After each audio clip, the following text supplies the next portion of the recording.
if you feel like your professional life is on par and you really don't need any help, but you kind of want your romantic relationships to align with that, that's what I help with. Caller. Hey, baby, it's time for the Nikki Alpert Podcast. Come on, pull up a chair. We gonna have some fun.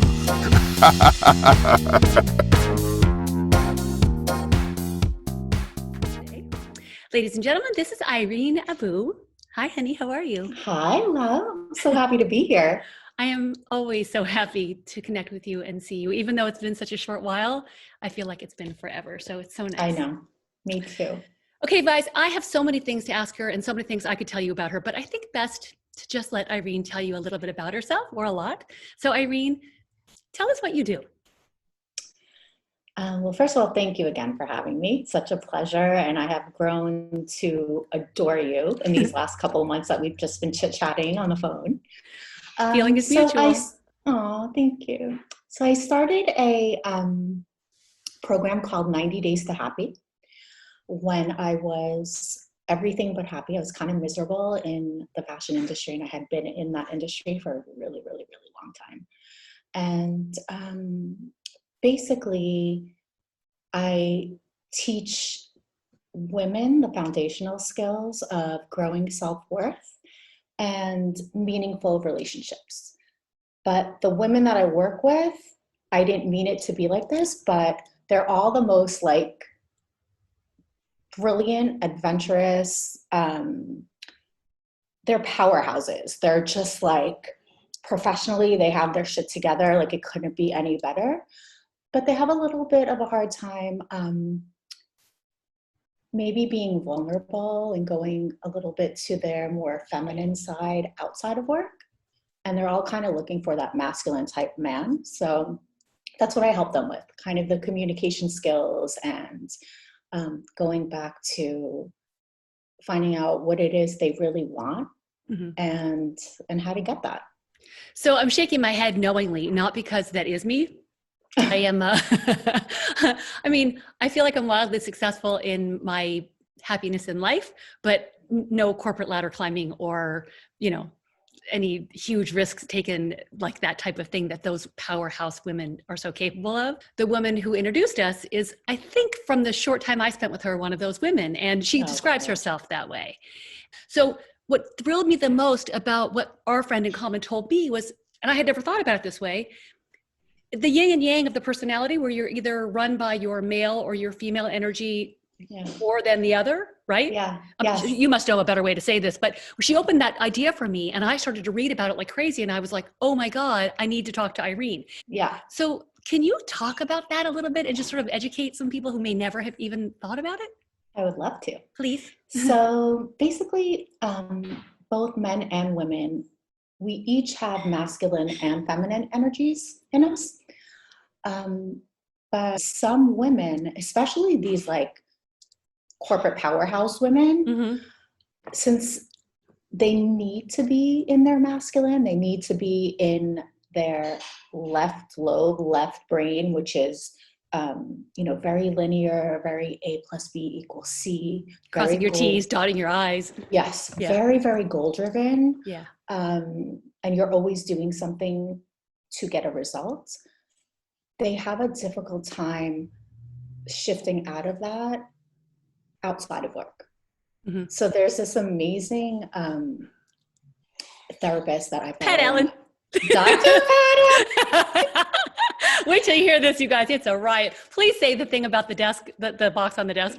Yes, I have to. So Dr. Pat Allen, who by the way is 86 years old, she tells women literally these, because she works with the same types of women. She says, ladies, if you want the masculine man, you gotta leave your balls in a little box out, right by your desk before you leave the office. Like literally, we have to leave our balls at the office. Yeah, leave your balls at work. Do not bring your balls to your husband. Yes. It's a little emasculating. Exactly. Yeah. Yeah, I am a firm believer that you should never, I've never said this out loud, I don't think. You should never have bigger balls than your husband. No, or at least pretend that yours are smaller. right? Well, or like you said, even if they're the same size, leave those at work, and at home, let him wear the balls. Like this could go on and on and on. We should start a drinking game for every time we say balls, take a sip. No, for sure. I'm already drinking because I'm terrified of video. So I'm like, I'll just have a few glasses. Good, there you go. Before we start. Well, I said balls 4 times, so take 4 sips real quick. No, balls honestly, I'm very comfortable with. I'm all good with balls. Did you just say I'm all about the balls? I'm all good with them. Oh, okay. I loved listening to her say that, and you turned me on to her. And the other interesting thing that I liked, and I think I've heard you say that you tell this to people, or maybe it was just in one of our conversations, that when you explain to people that, casual sex for women, not a great idea. It's not a great idea. Unless you want casual sex, that's a different story. Yes. Yeah. Casual sex is not a great idea when you're longing for a meaningful long-term relationship. Right. Definitely not. Yeah. So what I was explaining to you was that women, when we have intercourse with heterosexual women, when we have intercourse with a man, we have a hormone called oxytocin that gets released, and it literally bonds us to him. Yeah. And we could be bonded from a one-night stand for like a year or 2. Yeah. Like all of a sudden we feel like we love him, we're in love with him, like what's happening? And then once if you give it up too quickly, they really lose their interest. Like I hate to say it, but it's fly by the cow if the milk is free. That was my grandma's thing. Yeah, absolutely. Yeah. The oxytocin thing, in case any of you aren't really sure what kind of connection you're talking about there, yes. It washes through you. Yep. And no one's saying that if you know somebody and you guys are, F buddies or you are into casual sex, but that time where you're meeting somebody and it's a flirtatious thing and he really hasn't said if he's dating anybody or not, and you end up sleeping over, this is why we don't feel well after that kind of thing. And so maybe a good idea to wear your balls on the first couple of dates though, right? You're right. Maybe no. Actually, no, because we're not going to end up attracting the type of man that we want. I think the women that I work with, it's not that they have a hard time attracting men. They're being asked out on dates all the time. Right. They're not attracting the man that they long for. The ones that they usually want to be with are not as into them, right?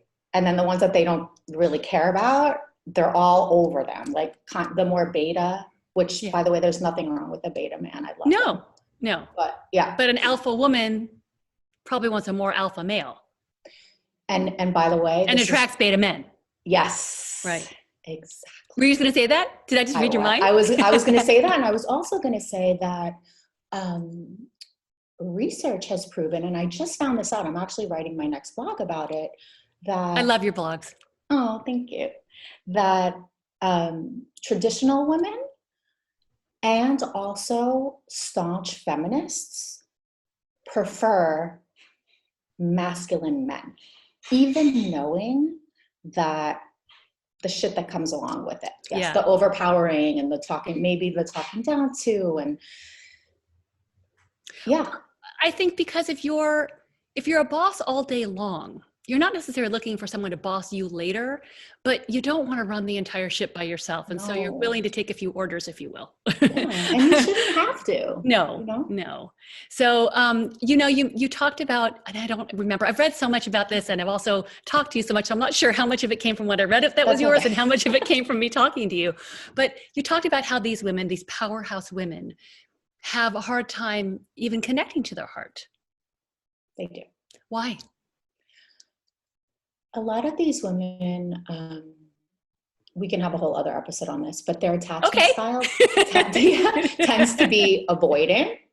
And when we have an avoidant attachment style, it means that our parents were not as readily available to our needs as we needed them to.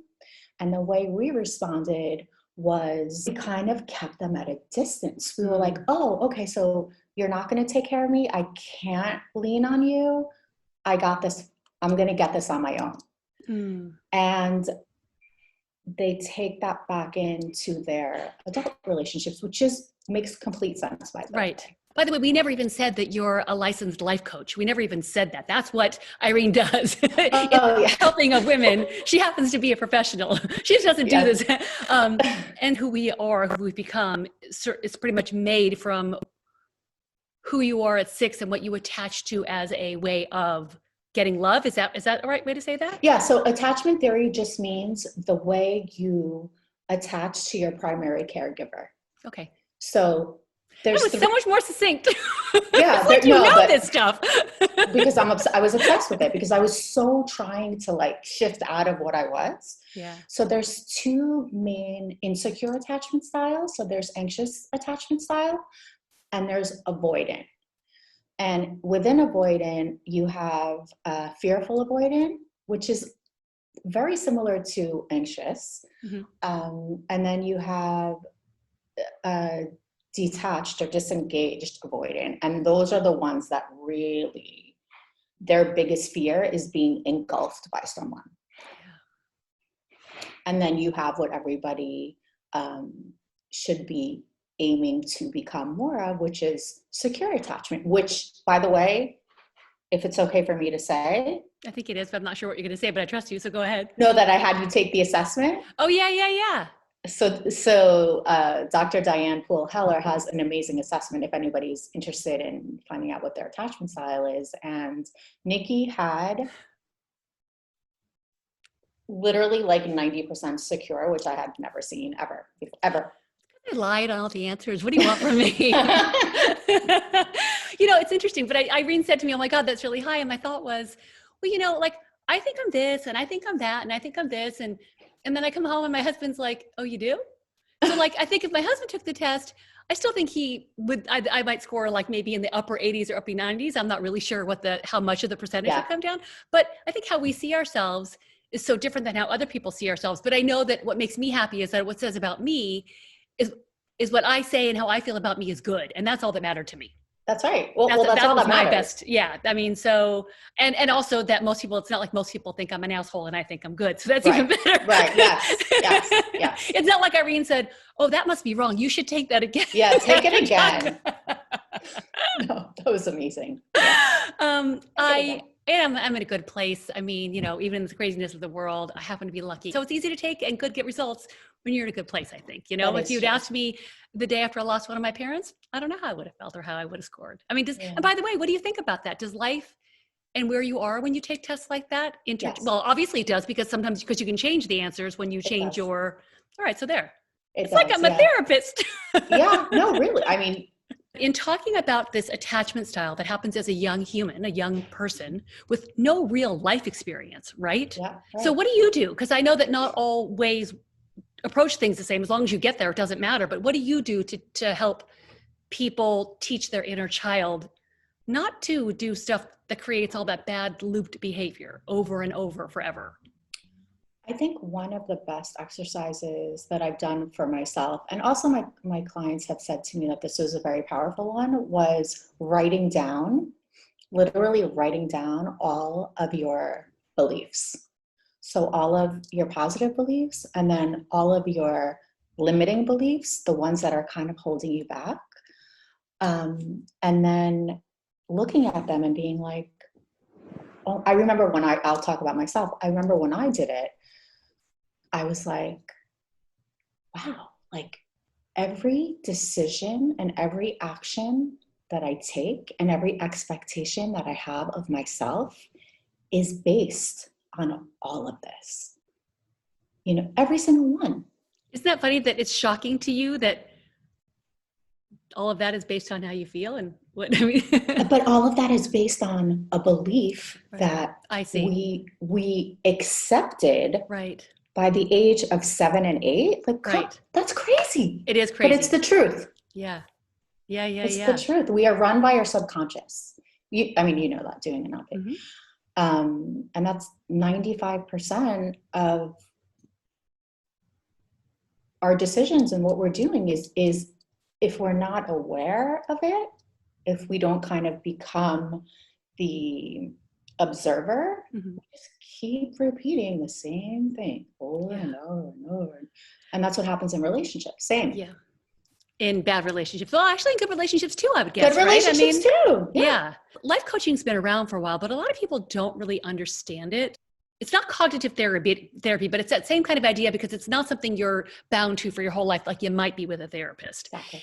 And so you go to somebody with an issue or a couple of issues, and they help you get specific by asking questions, get your goals lined up, have a plan so that you can either change your behavior, get a better job, or whatever. And so tell me how much of that is right on and what's different and what I'm wrong about. No, you're right on. So okay. It's different than therapy in the sense that the first 2 sessions it will feel a little bit like therapy because I do need to understand who you are as a woman and what's important to you. And But do you work with men at all? I just started working with men and I love it, by the way. Okay. I didn't think I would. But yeah, they're not as different as I thought they would be in this sort of a context. I have so many questions about that, but let's make sure we get back to you and men and what you just said about the difference in context. So, okay, so you were saying, you need to get to know these women. Yes. So the first 2 sessions, my main goal as a coach is to understand their overarching goal. Okay. Because I know that we're not working together for like years and years. Right. I'll usually have, between 3 months to 6 months. Doesn't tend to go over 6 months. Thank God. That means like I'm doing my job. You're doing a good job. Exactly. I'm doing my job. Yeah. So we figure out what their overarching goal is on a personal level and then also on a business level. And it really does go together. When our relational life, when our romance is not where we want it to be or is in existence, everything feels a little bit harder. Everything is kind of intertwined. So I'll go back to your question. Sorry. Okay. So another difference between coaching and therapy is, yes, so it's shorter. It's going to be a shorter amount of time and it's goal oriented. It's goal driven. Yeah. Yes. We said that at the same time too. Yeah. We want to get somewhere. But there's a reason why we're working together, and we're going to identify what it is. And then we're going to build steps like, okay, we have to first do A, then we have to get to B, then we have to get to C. A lot of my work is personal development though. So it's a little bit harder to quantify, if you will, than if I was doing corporate business coaching where someone's like, I want to make $1 million by and then there's a scientific answer to that. Yeah. Yes. Or a mathematic anyway. Yeah. God, there's just so many questions zipped through my head when everything else you just said. So for a minute, let's just backtrack. I want to talk about you saying men, and also, you talk about, and I guess this is a good time to bring this up, identifying your core values, right? Yeah. Core desired values, and also your core desired needs. Now, are these things that you tell people about on those first 2 days? The first session, the assignment, there's always assignments, because most of the work is done like therapy outside of the sessions. So my job is, as you said, ask the right questions to have the client come up with their own answers, because exactly what you said, the same thing when you're doing someone's hair and you're like, oh my God, she keeps making the same mistakes over and over, and you're telling them or giving them advice, they're not going to take that advice because they didn't come up with it. That's right. And they're not thinking it, I am. Yeah. And it's the same thing for coaching. Yeah. So they have to be like, oh, you know what? Yeah, that's right. I keep, maybe I need to shift something. I keep repeating that over and over. So that's my job. Earlier, you said that if your personal love affair, your romantic relationship isn't in tune, that maybe you kind of feel like you're missing something. But there may be a certain percentage of women who are like, yeah, really? I don't think so. I'm so much better off alone. You're talking about the women you work with who come to you because they're very successful. They're very attractive to people in every way. They're kind, they're compassionate, they're good people. Yes. And you're right. They are kind and they are compassionate and they do have empathy, but a lot of them have a hard time allowing themselves to express it because they still look at that type of vulnerability as weakness. And they don't want anyone hurting them. No. So they're protecting. They have an armor. They have an armor and they're like, I know I don't need you. Do I want you? I feel that all women do need men. And I feel like all men do need, for the heterosexuals, of course. Right. I could not agree more. And in talking about that, who are the men that are coming to you? Is it a niche type of man, or are you seeing different kinds of men now? Because the women you see seem to fit into a niche, yes, or a specialty of yours. And what about the man thing? What's that happening with there? Same thing. It's almost like a perfect storm because the men that have been attracted to me have been looking for the feminine woman. So now what I'm able to do is, I would say 99% of my clients are single and are looking for love. I love how I can also be like, oh, okay, so you want someone that's like this. You want someone that's like this. Maybe I can. Have you ever made a match? I've tried. I haven't yet. But for sure I will. Because I feel like that's life coach matchmaking is a thing. Yes. I mean, serious. Yes. I mean, I sound like I'm being silly, and I kind of was, but I'm also kind of being serious. Yes. I mean, being set up, I think, is the best way to go. It's so much better than meeting somebody right? Because you trust the person that's setting you up usually, right? Like, and you know nothing if you just meet somebody at a bar or something. How do you know? You have no idea what you're risking. You don't. Right? So the balance is so difficult to find when you're when you're so overrun. It is difficult to find. It is difficult because we say, leave your balls at the office, but that's also not the easiest thing to do. And the other challenge is because they're vulnerable when they do that. Yes, they're vulnerable. And also they think, and they've said to me, but Irene, isn't that like I'm being fake? I said, no, it's not like you're being fake. You're allowing the other side of you to come out a little bit, and that's uncomfortable. So you think, well, that's not really me. No, It is you. Mm-hmm. You just haven't, let that blossom. Yeah. And the longer that we're independent and the longer that we live without a man and the longer that we don't have a man in our lives, the higher our testosterone levels are and the harder it is to fall in love.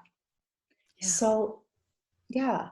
Oh, I've heard that so much. It's too late. I'm so used to being alone. No, it's not though, by the way. No, I don't think so either. Never. And also, the older you get, the more you want to make sure you have somebody to spend your life with, I think. It's true. These women don't understand the beauty of vulnerability. It's a scary thing. But it's also a beautiful thing. And you talk about that in your blogs and stuff. Let's talk about that. Thing. Tell me why. Yeah. Well, for those that are really interested in learning, she's the queen of vulnerability. I would definitely check out Brene Brown. Mm-hmm. She has an amazing Netflix. But the way I see TED Talks. Yes, TED Talks. And she has a whole series right now as well. Yeah. Vulnerability to me is the only way to connect with somebody else. It's really the only way. Mm-hmm.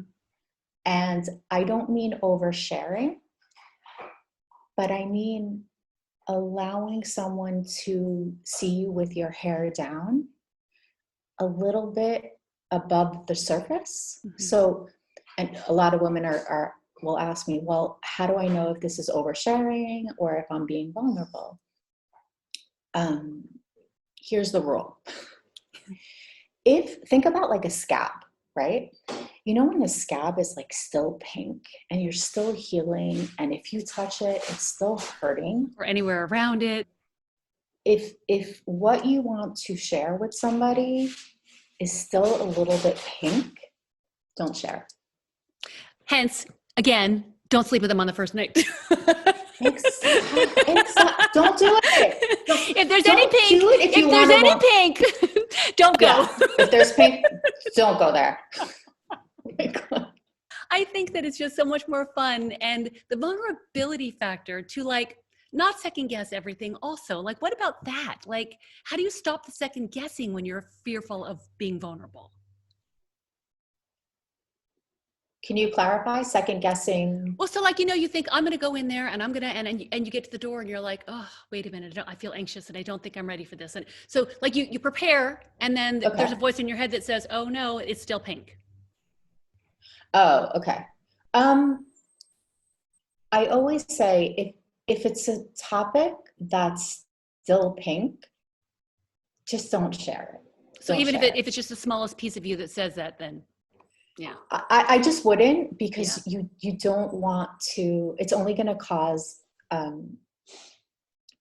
pain, I think. And we don't want to risk it, especially on the first couple of dates. Right. You really want to pretend that you're like visiting someone's home and be light and interested in them and try and have zero expectations except having fun. Because a lot of times women will go into even first dates and be like, okay, like look at him and ask him a million questions and checklist. Like, they're going to buy the house. You're not buying the house. You're just visiting. You're a visitor right now, Just a guest. Yeah. So you don't have to worry so much about oversharing. Yeah. These women that are avoidant attachment styles never overshare, like never overshare. And so the men you see are these same men, very successful men who are also single. Yeah. And what are the similarities and what are the differences? And also, are there core, I can't remember how to say what you say. The core desired feelings. Core desired feelings and core desired values. Values. Are they the same, those men and those women? They're similar. Okay. The similarity is they're both looking for more confidence. The other similarity is many of them feel like they might still hold on to this belief that, am I really worthy of love? Am I worthy of the love that I really desire? Mm-hmm. And the main difference is that sometimes the women,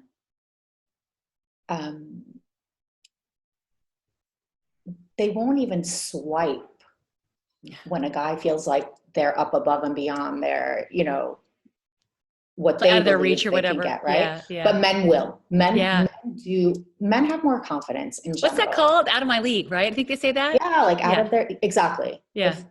I had to also think about what swipe meant because I've never done that. Yeah, me neither. Yeah, but you talk to people who do. Yes, I have too. That's why I know. But at first I was like, swipe. Oh, swipe. Okay, swipe. Yeah, swipe. Yeah. And men, it's important for the men that I see, they're more alpha men, and they appearing strong physically and belonging to the cool kid crowd is also something that's important to them that I don't hear so much with the women. Yeah. Well, I would bet you see the vulnerability in those women immediately, and you probably don't see the vulnerability in the men immediately. I mean, maybe the questions you ask, you uncover it, but the persona they wear into your office or on the Zoom call, yes, is that a big difference? Big. Yeah. No. Wait, because what? The women that I work with, yeah, their persona is also very strong and also very confident, and they are very confident. Oh, confident, yes, but aren't they vulnerable with you? I mean, you open the door to vulnerability the minute there's something about you that exudes this, like, I'm here to take care of you. You can trust me. I will hold you. You're good. Let's do this. You want to hear something funny? Yes. The women that, I'm human. So of course, after my first interaction with someone, I'm going to be like, oh, I think I'm really going to get along with her. I think I'm going to love her. Or, oh, this is going to be a tough one. Like this is going to be a tough nut to crack because she's so closed in. The ones that are the most like this at first, they're like, even with me, in the end are the ones that are the mushiest and the sweetest and the ones that I've had some over for dinner, like after our sessions were loved, like they're amazing. They're just scared. Yeah. I was going to ask you about that because most therapists don't uncover a lot about themselves to their client and would probably never have them over for dinner, even when the sessions were done. But I wondered, because now you and I weren't in a professional situation, but instantly you guys, I felt like Irene and I we were already connected. And so I can't imagine that you leave that at the door when you enter your workforce. Does that help you do what you do so well? Because I have read what people say about you, and they all talk about you like they're related to you and they love you, or they just, I think some of them even said, it feels like we've had a past life together, or she's my, the kind of woman. I mean, they all say these beautiful things about you. So obviously you do use that card because you can't not, because it's who you are. Exactly. And it's okay. I think it's my biggest gift. And I think it's also one of the hardest things that I have to deal with. Personally? I really feel people's feelings, and it's amazing for what I do, but sometimes living as a kind of empathic person or highly sensitive person, by the way, I didn't even know this existed, but it does, highly sensitive person, HSP. Okay. Those are people that just feel feelings really, really deeply. So I try not to talk about myself, but if someone is explaining to me something that they're going through, and I've also been through it, I'm definitely going to share. I'm definitely going to say, yes, I get it. I've been there. If you're open to suggestions, which I don't like doing, but if they want. Or want to hear your story. Yeah, or how I got out of it, or what helped me, or yeah. And I would like to assume that anybody in your position is a HSP, but I guess they're not. And so isn't it important in your kind of job to be that kind of person? Yeah, I think it's a wonderful trait to have if you're a coach or if you're a therapist. Or a friend. Yeah. Oh, definitely if you're a friend. Not all people are. Not all coaches are, definitely. But I would say, for the most part, the ones that I have met are really caring, really sensitive, and they've gotten into this business because they also were fighting something, and they also wanted to help others. Mm-hmm. I always say, like, if you're lucky enough to find a career that doesn't feel like a job, hit a goal line. What's your favorite thing about your job? Oh, I just love people. I just love them. I just I love listening to stories, and I love allowing people to feel not crazy for what they say, because nothing they say to me sounds crazy, like nothing. Mm-hmm. And some of them are like, really? That doesn't, like, it's not awkward. It's not weird. It's not like, I'm like, no, it's totally human. Totally human. Mm-hmm. I think once they understand that they have a space and they're being held with compassion and with someone that truly, truly cares about their well-being, it becomes even therapeutic. Sure. By the way, for me too. Sure. There's a washing over of you, a cleansing of a soul or something. I don't know. I'm sure it's a beautiful awakening.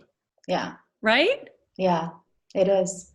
It's interesting. I think, there are so many jokes about, like, bartenders, therapists, hairdressers. And I learned this from one of my guests earlier in the month, gynecologists. Oh my God, really? Oh yeah. Yes. Absolutely. And she compares it all the time. Like, in her book, she mentions hairbrushes a lot. She does? Yeah. In funny ways. But she very much in our conversation was talking about how similar that part of the gynecology and hairdressing job is, which I never thought of. And I was like, well, I guess if we shared an office, I could, like, lay the chair back when I was done and we could work together. Yeah. That's hysterical. Oh my God. I love that idea. I know. Right? 2 in 1. And then we could have, like, a breast cancer place in the back, and, like, maybe at nighttime we could hang art and we could have, like, all sorts of people come in there. Yeah, it sounds perfect. I'm in.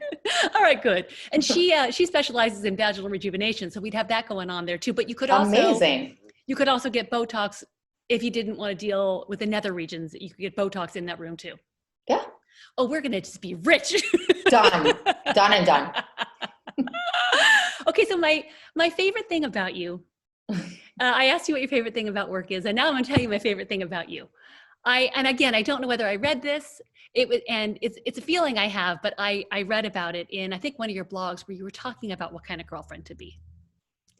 And I think just because I think the blog was about just being a happier person and being a better friend and what that does for you also, much like you were talking about how when you help people, it makes you feel good and it's therapeutic, which is the golden rule, right? Yeah.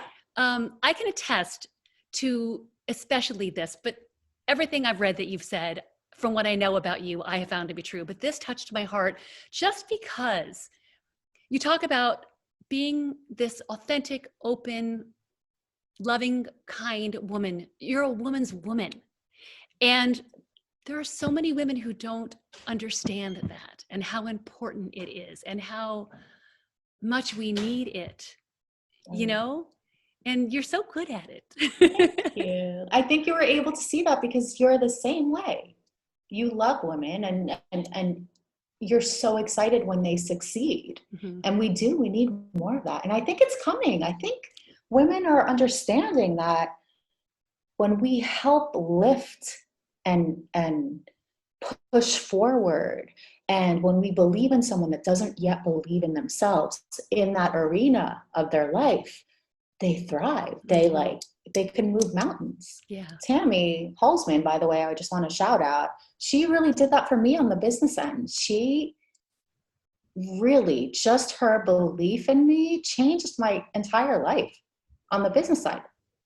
Tammy is a friend of ours who wrote a beautiful book, you guys, called From C Student to the C-Suite. And it's primarily about emotional intelligence, but how Tammy used it to climb the corporate ladder.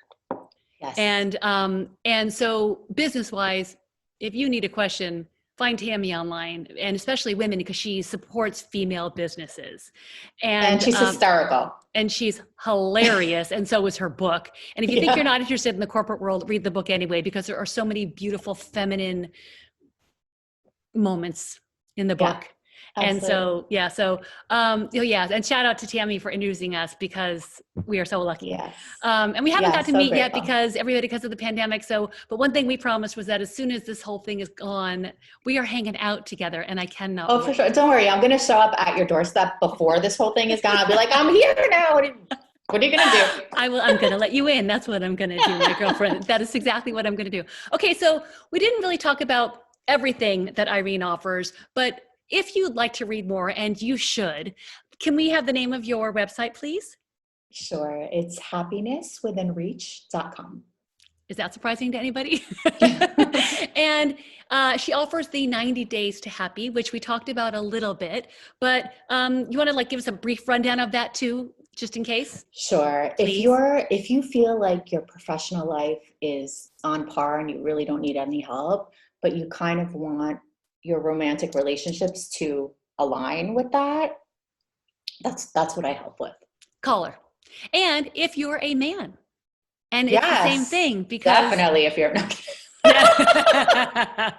definitely if you're a man. No, I'm kidding. I'm married. But like she said, she doesn't just work with women, and I think having a feminine life coach for those men might be a good thing too. Yeah, I think so too. And I never looked at it that way, because I really wanted to help women, but you're right. Yeah. Absolutely. Yeah. Okay, guys. So Irene is your go-to if you are so successful. Like if you're a 51-year-old woman and you're successful and you've got frozen eggs, you need to call Irene. Yes. I know so many of those women from 35 to 50 who just figured, I'll just freeze these till later. Yeah. And even those that don't want women, but they just want children, to be able to connect to another human being on a deeper level and not be scared. Right. Yeah. She will cuddle you through the scary parts, and she will make you stronger. I promise. Irene, I don't hang up, because I'm not done talking to you, but everybody else, I'm going to go talk to her all by myself now, because I'm not done with her. But we're going to let you guys go. And again, think about Irene, check out her website. She offers beauty in words and support that if you're looking for any of it, it's all there for you. Irene, thank you so much. Thank you so much, Nikki. What a pleasure, honey. I'm so glad we did this. Thank you. I can't wait to call Tammy and thank her. I know, me too.